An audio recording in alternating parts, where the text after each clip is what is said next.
Menduduki kerusi panas Perbadanan Kemajuan Filem Nasional FINAS, jiwa perlu kental syarat dengan idea untuk perkembangan filem dan rasional dalam melayan kerenah penggiat seni. Cabaran buat FINAS apabila dikunjungi julung kali Pegawai Suruhanjaya Pencegahan Rasuah Malaysia SPRM, dan pada waktu sama, Menteri Komunikasi dan Multimedia KKMM Gobind Singh Dio menuntut penstrukturan semula bagi memastikan kelancaran tadbir urus dana kerajaan di agensi itu.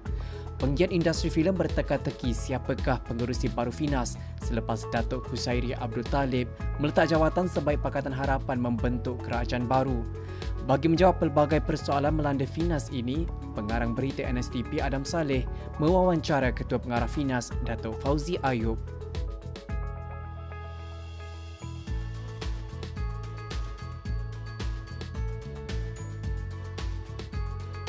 Saya sebenarnya agak terkejut apabila menerima kunjungan daripada SPRM. Selama ini saya mengamalkan dasar telus, mengamalkan dasar tidak tidak ada salah guna kuasa dan penyelewengan. Ya, prinsip saya begitu jelas bahawa apa-apa kerja berkaitan dengan industri harus dilakukan dengan jujur dan penuh integriti. Integriti kena tinggi. Jadi sekiranya terdapat tuduhan mengatakan bahawa ada di kalangan kekitangan FINAS yang menyalahguna kuasa, yang tidak berintegriti, yang menyeleweng dan sebagainya lah, mengambil rasuah, saya amat memandang serius. Dan sekiranya terdapat unsur-unsur ni, maka saya tidak teragak-agak untuk mengambil tindakan tata tertib kepada pejabat awam ataupun pegawai inilah. Ikrar bebas rasuah yang kita lakukan pada awal tahun ini bersama-sama dengan SPRM untuk membasmi atau membenteras segala gejala rasuah di dalam organisasi FINAS. Itu dua-dua pihak lah, termasuk filem negara sekali. Masa semua sekali. Dan bukan filem negara memang dah bergabung dengan FINAS. Maknanya masa ikrar tu ramai-ramai. Ramai-ramai, semua ramai-ramai. Saya yang mengepalai untuk membaca ikrar tersebut. Jadi integriti kena tinggi, kita kena telus dalam menjalankan tugas kita sebagai pejabat awam. Dan sekiranya saya juga memesan kepada pegawai saya semasa perhimpunan bulanan bahawa sekiranya terdapat kaki tangan kita yang melakukan penyelewengan, pecah amanah, ya, saya tidak teragak-agak untuk bekerjasama dengan SPRM. Ya, dan kita telah berikrar. Jadi dalam ikrar itu kita sebut bahawa sekiranya kita tahu ada unsur-unsur gejala penyelewengan, rasuah di dalam organisasi, kita kena melaporkan. Tanggungjawab kita kita kena melaporkan. Tanggungjawab kita apabila disiasat, kita kena bagi maklumat yang tepat, yang jujur, yang juga yang yang telus, yang benar lah. Ya.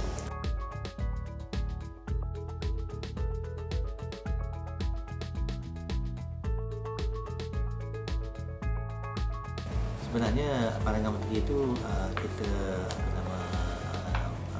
galu-galukan lah. Itu satu pandangan yang baik untuk menstrukturkan semula pemberian dana lah. Sebab dana ni merupakan satu pemberian dalam bentuk kewangan. Jadi ia harus diberi secara telus dan juga secara tidak ada pilih kasih lah. Dan dia pemilihannya adalah bersifat merit. Merit itu maksudnya sekiranya bakal filem yang akan diterbitkan itu mempunyai kualiti dan boleh mengangkat filem tempatan bukan sahaja di peringkat domestik tapi juga ke luar negara, maka kita akan membantu filem ini dari segi pemberian dana. Dan penstrukturan semula dana ni telah kita buat awal tahun ini. Jadi pelaksanaannya masih lagi kita jalankan lah. Dan pelaksanaan itu kita buat secara peringkat-peringkat, dan ada lagi penambahbaikan yang akan dilakukan terhadap dana ni lah. Dana ni seperti mana yang kita tahu, kita ada dana produksi, dana pemasaran, dan juga dana untuk microfund ni yang saya sebut tadi, untuk pelajar-pelajar siswa yang tinggi, masyarakat belia-belia yang ingin menyambut seruan menerbitkan kandungan secara kecil-kecilan lah.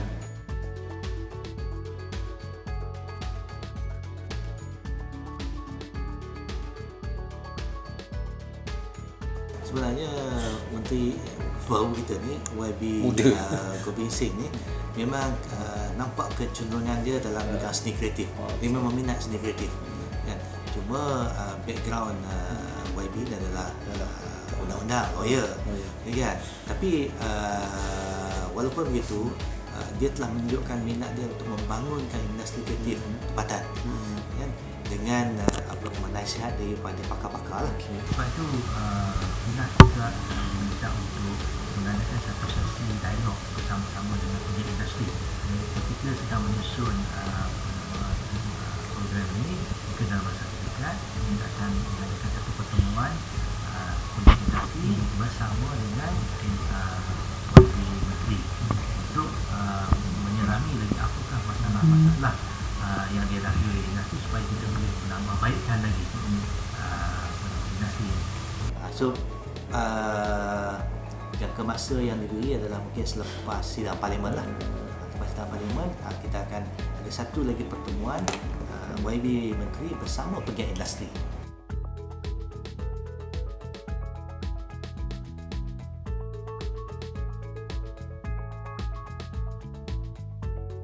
Sebenarnya saya pun sendiri tidak gemar orang yang tidak mempunyai pengetahuan di dalam bidang seni kreatif menerangi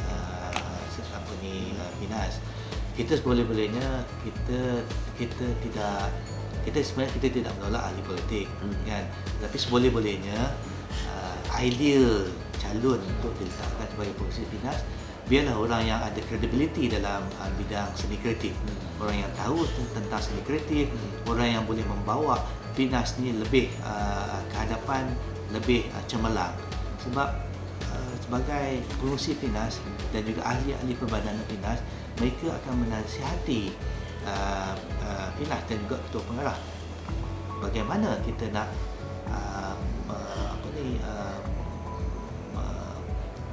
mencemerlangkan Finas, kan? Maksudnya kita nak Finas ni jadi suatu entiti yang orang sebut sebagai entiti focal point untuk filem tempatan. Kan? Kita nak ada satu credential, kita mempunyai suatu kuasa bila orang pandang kita Finas. Finas adalah satu tonggak untuk filem tempatan.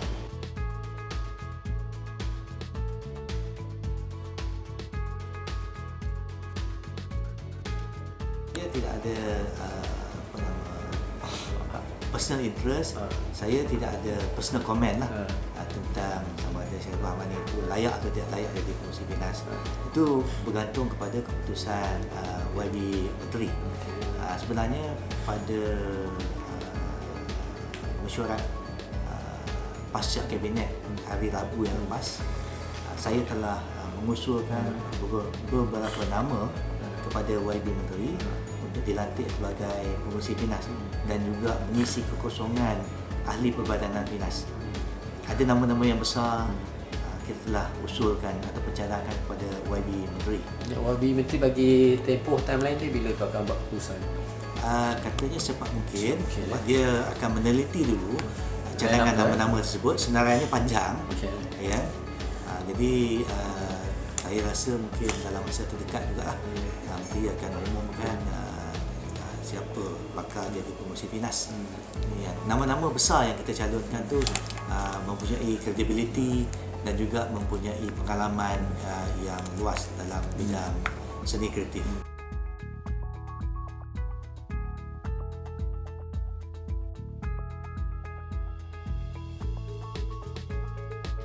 saya melihat bahawa prestasi filem tempatan ini berada di tahap yang merangsangkan lah.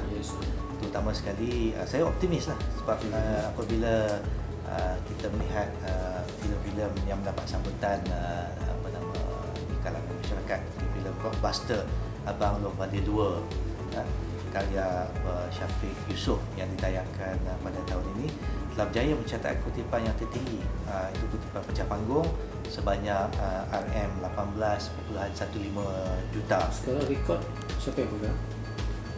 Ini yang paling tinggi lah. Berbanding dengan Polis Ibu pada tahun 2015 hanya 17.47 juta sahaja. Ya, begitu juga filem The Journey pada tahun 2014 kutipannya 17.17 juta saja. Jadi ini pencapaian yang agak baiklah dilihat. Ya, kalau kita tengok balik pada tahun 2016 ya, begitu juga filem Munafik yang kita anggap sudah tinggi pada masa 17.04 juta. Ya, itu pun kita anggap dah tinggi kan, tapi pada tahun ini dia telah melonjak pada tahap yang lebih kita mengejutkanlah 18.5 juta. Era saya kebetulan ya. Ya, secara kebetulan dan mungkin juga ada bantuan-bantuan yang kita berilah untuk filem ini.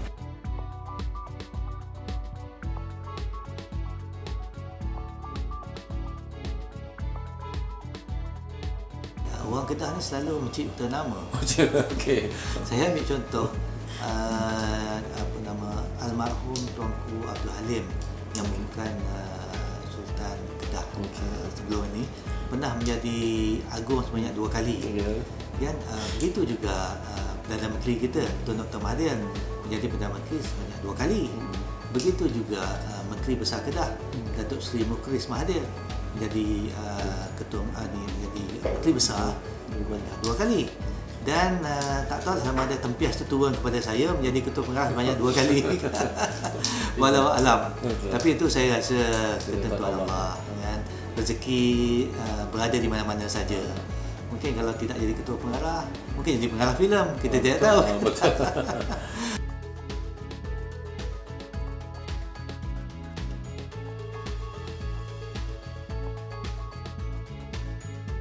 InsyaAllah kita mempunyai satu perancangan bersama dengan YB Menteri YB Gobin untuk membawa Yang Berbahagia Tun Dr. Mahathir bagi menyaksikan ini cadangan kita menyaksikan Festival Filem Malaysia yang ke-30 yang akan diadakan pada penghujung tahun ini lah, insyaAllah pada Disember ini. Jadi mungkin tetamu terhormat kita adalah Yang Berbahagia Tun Dr. Mahathir bersama-sama dengan YB Gobin Singh Lim.